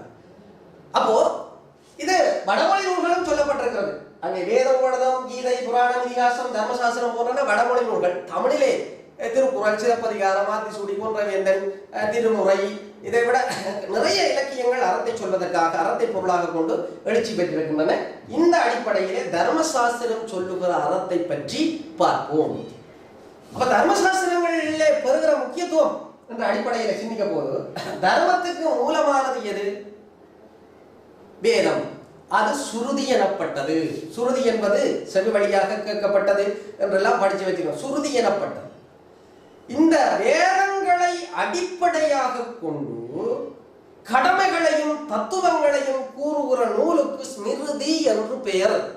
மறக்கக்கூடாது. வேற நூலிலே இருந்தது. தர்மசாஸ்திரம் என்று சொல்லப்படுவது எங்கே இருந்து எடுக்கப்பட்டதுன்னா வேதம், புராணம் அப்படியான இலக்கியங்கள்ல இருந்தால் எடுக்கப்பட்டது. பிரதானமாக வேதம் சொல்லுகிற அறத்தை தனிய பிரிச்செடுத்து மக்களுக்காக சொல்லுகிறது தான் தர்மசாஸ்திரம். ஸ்மிருதி என்று இதனை அழைப்பார். ஸ்மிருதி என்றால் என்ன?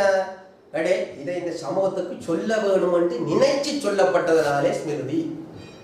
சுருதி கேட்கப்பட்டது, ஸ்மிருதி சொல்லப்பட்டது அல்லது நினைத்து செய்யப்பட்டது. அப்ப சுருதி கேட்கப்பட்டது, செவி வழியாக கேட்கப்பட்டது சுருதி.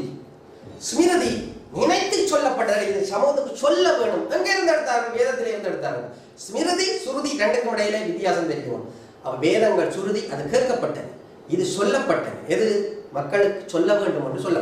இதிலே சொல்லுகிற அறநீதி என்ன விஷயம் என்றால், எல்லா மனிதர்களாலும் ஆற்றப்பட வேண்டிய கடமைகள் தனி மனித தர்மம், சமூக தர்மம், அரச தர்மம் போன்றன சொல்லப்படுகிறது.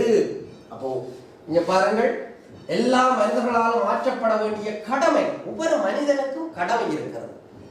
எல்லா மனிதனுக்கும் தனி மனிதர்களுக்கும் தர்ம சிந்தனை இருக்கிறது. சமூகத்துக்கு தர்ம சிந்தனை இருக்கிறது. அரசனும் தர்மத்தின்படி ஒழுக வேண்டும். அப்ப எல்லோருக்குரிய கடமைகள் தனி மனித தர்மம், சமூக தர்மம், அரச தர்மம் போன்றவற்றை சொல்லுவதுதான் தர்மசாஸ்திரம். இதனாலே இது முக்கியத்துவம் வருகிறது. சமூகத்தை தாங்கி பிடிப்பதற்கு இந்த வேலைகள், இந்த கடமைகள் ஒவ்வொரு தனி மனிதன் தர்மத்தின்படி இருக்கும், சமூகம் தர்மத்தின்படி இருக்கும், அரசன் தர்மத்தின்படி இருக்கும். தர்மசாஸ்திரங்கள் பொதுவாக ஆசார காண்டம், வியாபகார காண்டம், பிராயச்சித்த காண்டம் என்று உண்டாயிருக்கு. ஆசாரம் என்பது, ஆசார காண்டம் எதை சொல்லுகிறது? நீங்கள் ஏற்கனவே படிச்சு வச்சிருக்கிறீர்கள்.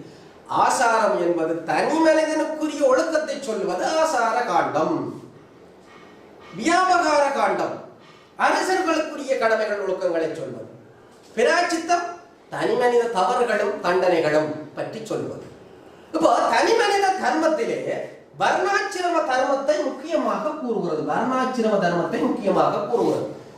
வர்ணாசிரம தர்மம் 4 வர்ணத்தாருக்குரிய கடமைகளை தர்மசாஸ்திரங்கள் பேசுகிறது. அது என்ன 4 வர்ணத்தாருக்குரிய கடமை? வர்ணங்களவை பிராமணர்,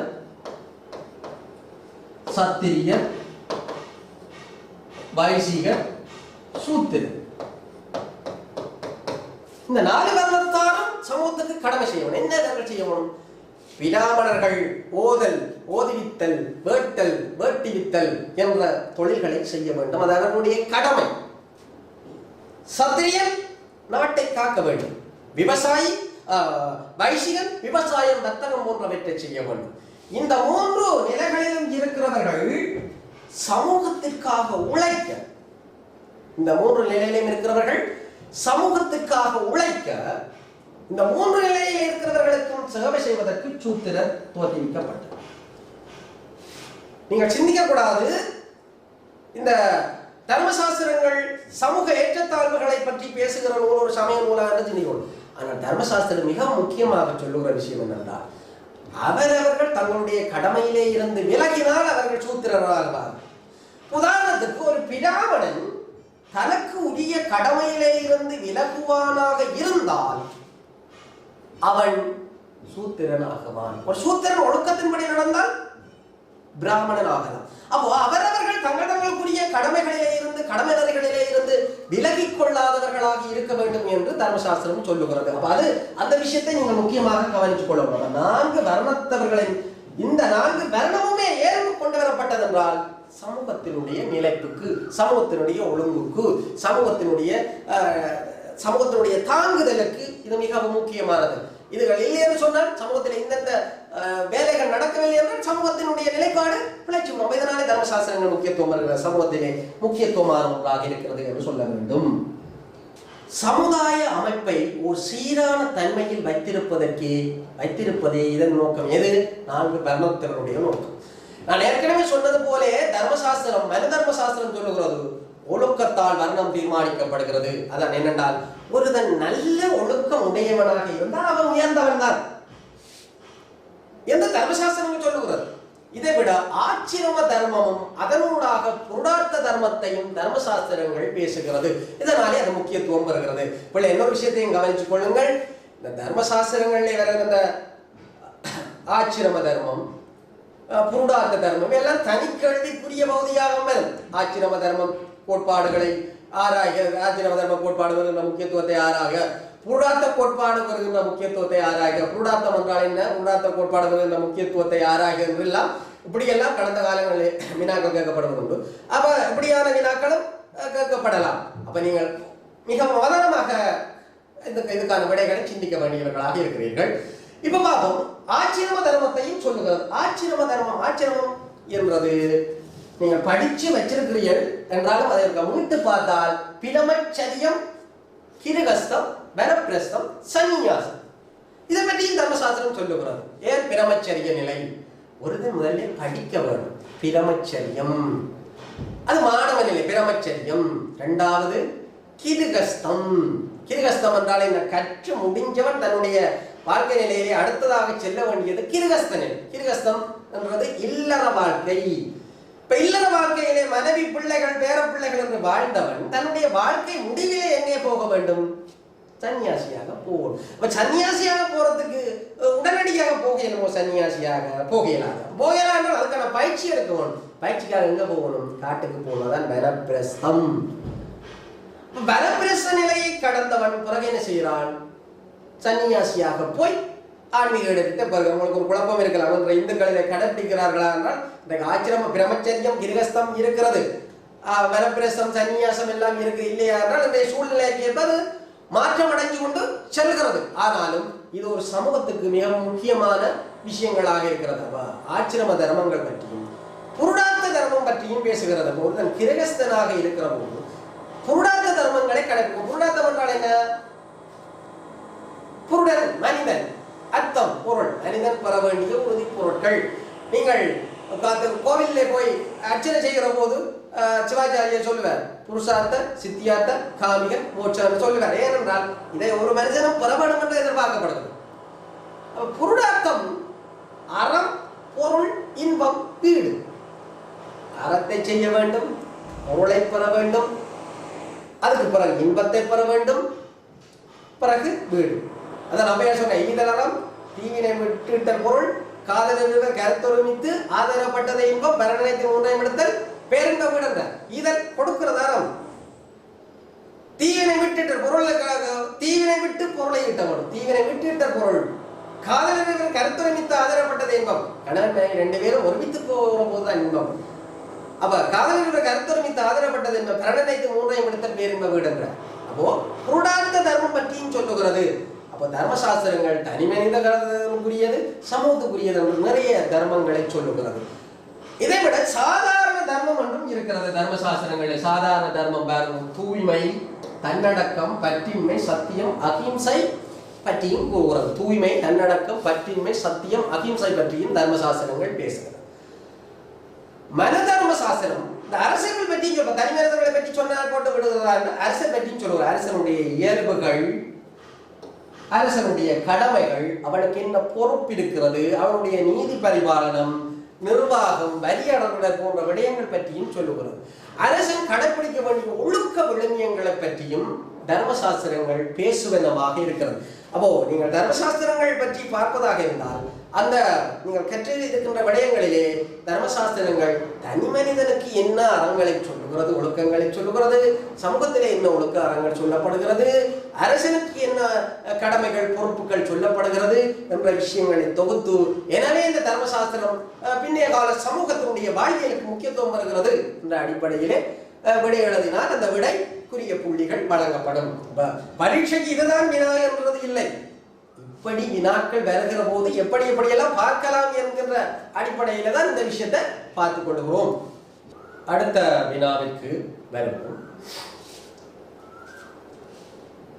இந்துக்கள்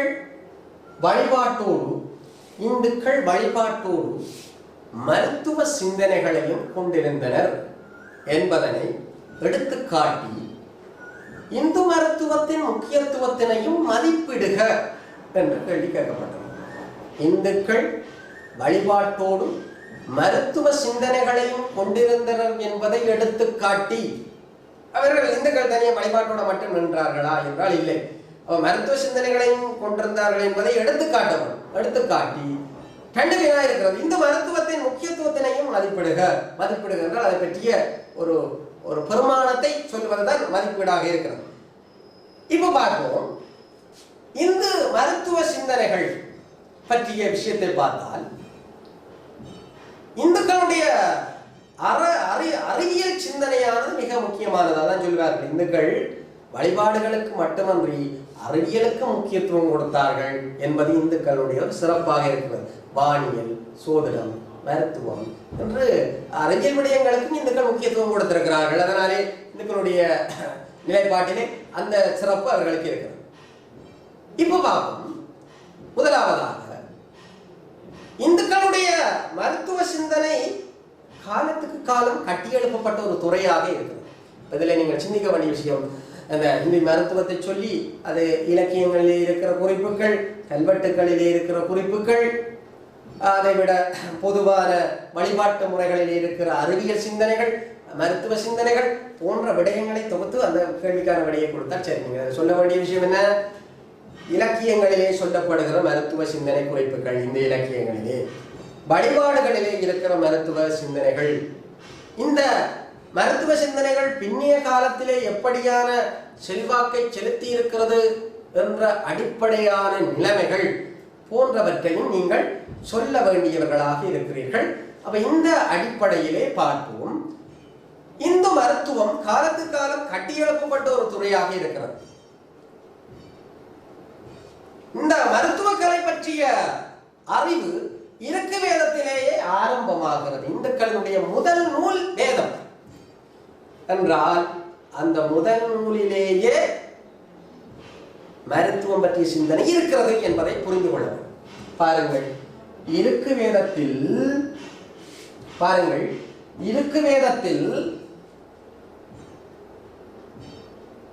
மருத்துவக்கலை பற்றிய அறிவு இருந்திருக்கிறது. அப்ப இலக்கியத்திலே சான்றை சொல்லுவோம். மருத்துவம் சிந்தனை அறிவியல் என்றால் என்ன அப்படியான விஷயம் போது ஒரு முகவரியை கொடுத்துட்டு பொதுவாக நீங்கள் இந்த விஷயத்தை சொல்லிக் கொண்டு வரலாம். அப்ப அறிவு மருத்துவம் பற்றிய அறிவு இந்துக்களிடத்திலே ஆரம்ப காலத்திலே இருக்கிறது. இருக்கு வேதத்திலேயே இருக்கு. இருக்கு வேதத்திலே நிறைய சிந்தனைகள் இருந்தாலும் இந்த இருக்கு வேதத்தில் உள்ள வசதி சூத்தத்திலே வாதம், பித்தம், கபம் ஆகிய மூன்றையும் திகிதாது என்று குறிப்பிட்டிருக்கிறார். அப்ப வேதங்கள் வழிபாடுகளை சொல்லுகிறது. எங்களுக்கு ஏற்கனவே நாங்கள் படிச்சு வச்சிருக்கிறோம். வேதங்கள் யாக வழிபாட்டை சொல்லுது, வெளி வழிபாட்டை சொல்லுது, இசை வழிபாட்டை சொல்லுகிறது, மாந்திரிக வழிபாடுகளை சொல்லுகிறது, பலநாம வழிபாடுகளை சொல்லுகிறது சொல்லுகிறோம். அந்த வேதங்கள் மருத்துவ சிந்தனை பற்றிய நிலைமையும் சொல்லுகிறது. வாதம், பித்தம், கவம் போன்ற நிலைமை இருக்கு வேதத்திலே வசதி சுத்தத்திலே காணலாம். இந்து மருத்துவ சிந்தனைகளை இலக்கியங்களிலே மட்டுமன்றி வழிபாட்டு முறைகளிலேயும் காணலாம். நான் ஏற்கனவே சொன்ன இலக்கியத்திலே மட்டுமில்லை, சாதாரண வழிபாட்டு நிலையிலேயும் இந்துக்களுடைய மருத்துவ சிந்தனைகளை நீங்கள் இதை சொல்ல வேண்டும். வழிபாட்டு நிலையிலேயும் மருத்துவ சிந்தனைகள் இருக்கிறது என்பதை சொல்ல வேண்டும். அப்ப பாருங்க, உதாரணத்துக்கு பார்த்தமாக இருந்தால் ஒன்று தோப்பு கரணம் போட்டு வழிபடுகிறார்கள் இந்துக்கள். நெற்றியிலே குட்டி கும்பிடுகிறார்கள். இந்த தோப்பு கரணத்தை இந்த சுப்பர் யோகா என்கிறார். இந்த தோப்பு கரணம் ஒரு யோகாசனத்தோடு யோகாசனத்திலே அது முக்கியத்துவம் பெறுகிறது. தோப்பு கரணம் போடுறது, நெற்றியில குட்டி கும்பிடுறது, இதெல்லாம் இந்த நரம்பு மையத்தை தூண்டி நினைவாற்றலை அதிகரிக்கும். அப்ப வழிபாட்டிலே மருத்துவ அறிவியல் சிந்தனை இருக்கிறது. அடுத்த அட்டாங்க யோகம், பஞ்சாங்க யோகம், அட்டாங்க யோகம் அல்ல, அட்டாங்க நமஸ்காரம், பஞ்சாங்க நமஸ்காரம். இந்த அட்டாங்க நமஸ்காரம், பஞ்சாங்க நமஸ்காரம் போன்ற வழிபாடுகளும் அறிவியல் சிந்தனை கொண்டதாக இருக்கிறது, மருத்துவத்தோடு தொடர்படுகிறது. தல யாத்திரை வழிபாடு, இந்த மலைகளை ஏறி சென்று தல யாத்திரை செல்கிறது, மலை ஏறுறது, இதெல்லாம் என்ன பிரச்சனை என்றால் இந்த நாரி, இடுப்பு, முழங்கால் தசை பலமடைகிறது என்று சொல்லுகிறார். நாரி, முழங்கால் தசை போன்றன, இடுப்பு போன்றன பலமடைகிறது இந்த வழிபாடுகளினாலே என்று சொல்லுவோம். இந்த இரத்த சுரப்பில் இருக்கிற அடைப்புகள் நீக்கப்படும். இரத்த சுரப்புகளில் இருக்கிற அடைப்புகள் நீக்கும் இந்த வழிபாடுகளின் ஊடாக.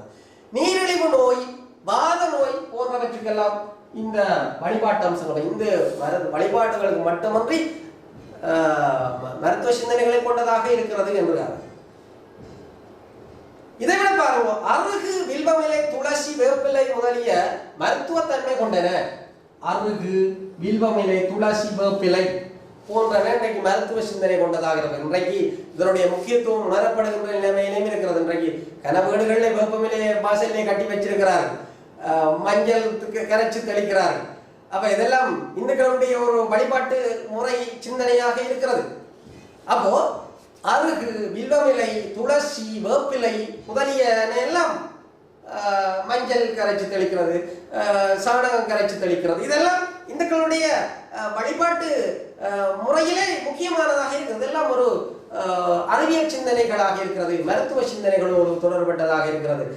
வில்வமிலை, துளசி இலை, வேப்பிலை. இதை விட யோகாசனம் முக்கியமானதாக இருக்கிறது. உலக நாடுகளிலே இந்த யோகாசனத்தை பக்கம் திரும்பி பார்க்கிற நிலைமை இருக்கிறது. சூரிய நமஸ்காரம், பிராணாயாம பயிற்சி, மூச்சு பயிற்சி போன்ற நோயை தீர்க்க வல்லனவாக இருக்கிறது. சரியோ? இதை விட பார்த்தால் பிள்ளைகள் உடம்பிலே நாடி நரம்புகள் சந்திக்கும் இடத்திலே குங்குமம் வைக்கிறோம். நாங்கள் குங்குமம் வைத்தால் அந்த குங்குமம் என்ன சக்தி இருக்கிறது, குங்குமத்துக்கு என்ன சக்தி இருக்கிறது என்றால், இப்போ அந்த எங்கள் உடம்புக்குள்ளே இருக்கிற விஷ பாதிப்புகள் ஏற்பட்டிருந்தால் அதை அது உறிஞ்சி எடுத்துவிடும். அப்ப விஷ பாதிப்புகளை உறிஞ்சி எடுக்கிற தன்மை அதுக்கு இருக்கிறது. அப்ப வழிபாடுகளிலே குங்குமம் தரிக்கிறது, சந்தனம் வைக்கிறது, விபூதி பூசுகிறது. 16 இடங்களிலே இந்துக்கள் விபூதி பூசுகிறார்கள். அதை அக்குபஞ்சர் வைத்தியம் பின்னால சொல்லுகிறேன், அது முக்கியத்துவம். அக்குபஞ்சர் வைத்திய முறையோடு தொடர்பட்டதாக இருக்கிறது. விபூதி தரிக்கிறது, உடலில் இருக்கிற நீரை அது உறிஞ்சி எடுக்கிறது. அப்ப இப்படி விபூதி தரிக்கிறது என்பதும் எங்களுடைய இதிலே மிகவும் முக்கியமான ஒன்றாக இருக்கிறது என்பதை நீங்கள் புரிந்து கொள்ள வேண்டியவர்களாக இருக்கிறீர்கள். இதெல்லாம் ஒரு அறிவியல் சிந்தனையாக நாங்கள் பார்த்துக் கொள்வோம், மருத்துவ சிந்தனையாக பார்த்துக் கொள்வோம். இந்த வழிபாடுகளுக்கு மட்டுமல்ல, மருத்துவ சிந்தனைகளுக்கு முக்கியத்துவம் கொடுத்தார்கள் என்பதை பார்க்கிறோம். அடுத்தது பாருங்க, இந்த அரச மரம் சுற்றி வருதல், காலில் மட்டி அணிதல் போன்ற அந்த அரச மரத்தை சுற்றி வந்த குழந்தைகள் இல்லாதவர்கள் அரச மரத்தை சுற்றி வருகின்ற ஒரு இது இருக்கிறது. அது ஒரு அறிவியல் பூர்வமான சிந்தனையாகவும் இருக்கிறது. எப்படி அது அறிவியல் பூர்வமான சிந்தனை என்றால், பிராணவாயுக்களை அதிகமாக வெளியிடுவதனாலே அந்த அவள் கருத்தரிக்கக்கூடிய வாய்ப்பு இருக்கிறது. இந்த காலிலே மட்டி அணிகிறது கற்ப பைக்கும் அந்த கால் மட்டி அணிகிற இடத்துக்கும் தொடர்பு இருக்கிறது என்றெல்லாம் சொல்லுகிறார். இது சாதாரணமாக எங்களுடைய வழிபாட்டு முறையில் இருக்கிற மருத்துவங்கள், அறிவியல் விஷயங்களோடு தொடர்பட்டதாக இருக்கிறது. அப்ப இலக்கிய அடிப்படையிலே வேதங்களிலே நாங்கள் பார்த்து கொண்டிருந்த நாங்கள் இந்த வேதங்களிலே இருக்கிற அந்த மருத்துவ சிந்தனையிலே அந்த ஒசதி சூக்தத்திலே இருக்கிற சிந்தனைகளோடு இந்த சுக்லயசூர் வேதத்தை நாங்கள் அடிப்படையாக கொண்டு பார்த்தமாக இருந்தார் பிள்ளைகள்.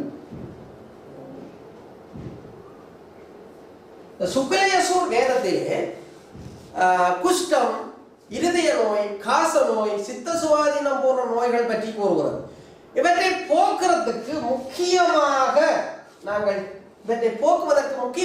சிந்திக்கிறது இந்த மந்திர உச்சாடனத்தை பயன்படுத்தினார். இது ஒரு மருத்துவ சிந்தனையான மருத்துவ போக்கை தான் காட்டுற மந்திர உச்சாடனத்தை காட்டுகிறார். அதர வேதத்தை பார்த்தால் அதர வேதத்திலே ஆயுஷாணி, பேஷயாணி போன்றன மருத்துவ சிந்தனைகளை அதிகம் சொல்லுகிற பகுதியாக சொல்லுகிறார்கள். ஆயுஷாணி, பேஷயாணி சூக்தம் போன்ற பகுதிகள் மருத்துவ சிந்தனைகளை அதிகம் சொல்லுவதாக இருக்கிறது என்று சொல்லுகிறார்கள். இதைவிட சூரியனுடைய சிவப்பு நிற கதிர் மஞ்சக்காமான நோயை குணப்படுத்தும் சக்தி வாய்ந்தது என்று சொல்லுகிறார்கள். அதர வேதத்திலே மனித உடற்கூட்டியல், குருதி சுற்றோட்டம் தொடர்பாக செய்திகள் இருக்கிறது. எங்களை பிள்ளைகளை கேட்டால் நாங்கள் வில்லியம் ஹார்வே குருதி சுற்றோட்டத்தை பற்றி சொன்னார். அதுக்கு முதல் வேதங்களிலே எல்லாம் அறிவியல் சிந்தனைகள் இருக்கிறது என்பதையும் புரிந்து கொள்ள வேண்டும். அதை கூட பார்த்தால் நாடிகளிலோடும் குருதி அருணா, இந்த நாடகங்களிலே தங்கி நிற்கும் சிவப்பு நிற குருதி லோகினி என்ற பெயராலும் அழைக்கப்பட்டிருக்கிறதை, இந்த மருத்துவ சிந்தனைகளை வேதங்கள் சொல்லுகிறது என்பதையும் நாங்கள் இதனூடாக ஒருவாறு தெளிவு பெற்றுக் கொள்ளக்கூடியதாக ஒரு நிலைமை இருக்கிறது.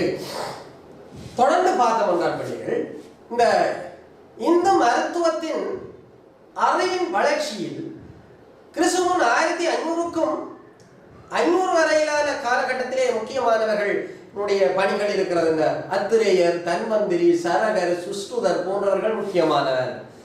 இந்திய மருத்துவத்தின் தந்தை என்று போற்றப்படுபவர் தன்வந்திரி என்பவர். இந்திய மருத்துவத்தின் தந்தை தன்வந்திரி என்பவர் இந்திய மருத்துவத்தினுடைய தந்தையாக. அறுவை சிகிச்சையினுடைய தந்தை சுஷ்டுதர் என்று போற்றப்படுகிறார். இவர்களெல்லாம் ஆரம்ப காலத்தில் இருந்த இந்து மருத்துவர்கள். இதை விட பார்த்தால் இந்த சரக சங்கீதை முக்கியமானது. இந்த சரக சங்கீதையில ரத்தம் உடலில் சுற்றி வருதல், அது உடம்பில் ஒவ்வொரு உறுப்புகளுக்கும் ஊட்டச்சத்துக்களை எடுத்து செல்லுதல் போன்ற விடயங்கள் எல்லாம் இந்த சரக சங்கீதையிலே நாங்கள் கண்டுகொள்ளக்கூடியதாக இருக்கிறது. அப்போ இந்த குருதி நிலைப்பாடு, குருதி சுற்றோட்டம் பற்றி நான் ஏற்கனவே சொன்ன மாதிரி வில்லியம் கார்வேன்னு சொல்லுவீர்கள். ஆனால் அதுக்கு முதலே எங்களுடைய இந்த சமயத்திலே இந்த குருதி சுற்றோட்டம் தொடர்பான செய்திகளை பார்க்கக்கூடியதாக இருக்கிறது என்றதை நாங்கள் அறிஞ்சு கொள்றோம். சரக சங்கீதையிலே இருக்கிறோம். இதை விட பிள்ளை இந்த வைத்தியர்கள் கடைபிடிக்க வேண்டிய ஒழுக்கங்கள் பற்றியும் சொல்லப்பட்டிருக்கிறது. வைத்தியர்கள் என்னென்ன ஒழுக்கங்களை கடைபிடிக்க வேணும், முக்கியமாக ஒரு நோயாளி வீட்டுக்கு வைத்தியர் போனால் என்ன செய்ய வேண்டும் என்று வைத்தியர் கூடக்கூடிய ஒழுக்கத்தை சரகர் சொல்லுகிறார். நோயாளியின் வீட்டுக்கு செல்லும் போது உன் பேச்சும் உள்ளமும் அறிவும் புலன்களும் வேறு எங்கும் செல்லாது, நோயாளியையும் அவருக்கு வேண்டிய வைத்திய முறையை நோக்கி நிற்க வேண்டும் என்று, நோயாளியையும் அவருக்கு வேண்டிய வைத்திய முறைகளையும் வேண்டி நிற்க வேண்டும் என்று சொல்லி சொல்லுகிறார். அப்போ இது ஒரு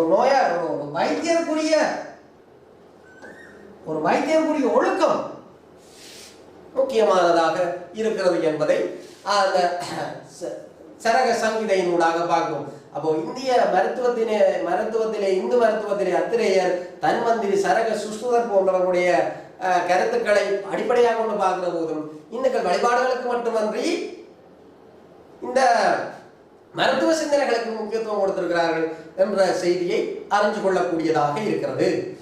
தொடர்ந்து பார்த்தோம் என்றால் பிள்ளைகள், இந்த இந்துக்களுடைய இலக்கியங்களில் ஒன்றாக இருக்கிற ராமாயணத்திலே சஞ்சீவி மலையில இருந்த மூலிகைகள் பற்றிய செய்திகள் மருத்துவ சிந்தனை கொண்டதாக இருக்கிறது என்ற விஷயங்களையும் பார்த்துக் கொள்ளலாம்.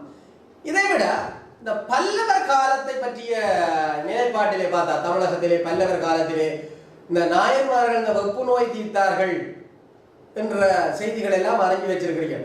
அப்ப இதெல்லாம் இறை வழிபாட்டோடு இணைந்தது.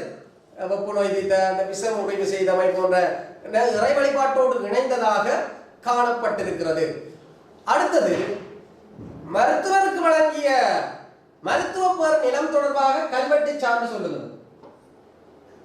மருத்துவருக்கு வழங்கிய மருத்துவ பேர் நிலம் தொடர்பாக கல்வெட்டு சான்று சொல்லுகிறது என்பதை நீங்கள் சொல்ல வேண்டியவர்களாக இருக்கிறீர்கள். அடுத்ததாக பார்த்தால், சோழர் காலத்தில் மன்னர்கள் மருத்துவர்களை பேணினார்கள், மருத்துவமனைகளை அமைத்து மானியங்கள் வழங்கினார்கள். இந்த செங்கற்பட்டு முக்கூடல் எண்ணத்திலே விஷ்ணு கோவில் கல்வெட்டின் ஊடாக அறிஞ்சு கொள்ளலாம். இதை விட விஜயநகர நாயக்கர் காலத்தினுடைய நிலைப்பாட்டிலே பார்க்கிற போது ஸ்ரீரங்கம் கோயிலே மருத்துவ நிலையம் காணப்பட்டிருக்கிறது. இப்படி கல்வெட்டு சான்றுகள், இலக்கியங்கள் போன்றவற்றின் ஊடாக இந்துக்கள் வழிபாட்டில் மட்டுமன்றி மருத்துவ சிந்தனைகளோடும் தொடர்பட்டவர்களாக இருக்கிறார்கள் என்று சொல்லலாம். வேற இலக்கியங்களையும் தொடர்படுத்தி, இந்து சமயம் சார்பான இலக்கியங்களை தொடர்படுத்தி அந்த சான்றுகளை கொடுக்கலாம். அப்ப இது முக்கியமான ஒரு விஷயமாக இருக்கிறது. மருத்துவத்தோடு வழிபாட்டோடு மருத்துவத்தை இணைஞ்சதாகத்தான் இந்து சமயம் காணப்படுகிறது என்பதை என்ற செய்தியை சொல்ல வரும். அதை விட முக்கியமானது, இந்த இந்து மருத்துவத்தினுடைய முக்கியத்துவம் இந்த எந்த நாட்டுக்கும் ஏற்புடையதாக இருக்கிறது. இதுல பக்க விளைவுகள் இல்லை. இந்து மருத்துவத்திலே பக்க விளைவுகள் என்பது இல்லை. முக்கியமாக பக்க விளைவு இல்லாத ஒரு மருந்தாக இருக்கிறது. அதான் சொல்லுவார்கள், ஆங்கில மருத்துவத்தை நோயை மாற்றும், இது குணமாக்கும் என்பார்கள். சித்தர்களினாலே கண்டறியப்பட்டது இந்த வேர்கள், பட்டைகள், இலைகள், காய்கள், கனிகள் அதுகளிலே இருந்துதான் இந்த ஆயுர்வேத மருந்துகள் உருவாக்கப்படுகிறது. இவையெல்லாம் உடம்புக்கு தீங்கில்லாத ஒரு மருந்துகளாகவே இருக்கிறது. அப்ப இந்த மருத்துவ சிந்தனைகளை நாங்கள் பார்க்கிற போது பக்க விளைவுகளை ஏற்படுத்தாத ஒரு நிலைப்பாடு இருக்கிறது என்று சொல்லுகிறார்கள். இதை விட தாவரங்கள், உப்புக்கள், உலோகங்கள் போன்றவற்றிலே கொண்டுதான் இதை தயாரிக்கப்படுகிறதா இருக்கிறது. இந்த விபூதி தரித்தல் அக்குபஞ்சர் வைத்தியத்தோடு தொடர்பட்டதாக இருக்கிறது. அக்குபஞ்சர் வைத்தியத்தோடு தொடர்பட்டதாக இருக்கிறது. அப்ப இப்படி ஒரு வினா வருகிற போது நீங்கள் இதை விட வேற விஷயங்களையும் நீங்கள் சொல்லிக் கொள்ளலாம். வினா வருகிற போது அந்த வினாவுக்கு இலக்கிய சான்றுகள், கல்வெட்டு சான்றுகள், வரலாற்று ஆய்வாளர்களுடைய கருத்துக்கள் போன்றவற்றை அடிப்படையாக கொண்டு அந்த வினாவுக்கு விடையளிக்கிற போது அந்த விடையில திருப்திகரமான ஒரு நிலைப்பாட்டை வினாத்தாளை பரிசிப்பவர் கண்டுகொள்வார். அப்ப அதனூடாக உங்களுக்கு நிறைய புள்ளிகளை பெற்றுக்கொள்ளக்கூடியதான ஒரு வாய்ப்பு கிடைக்கும்.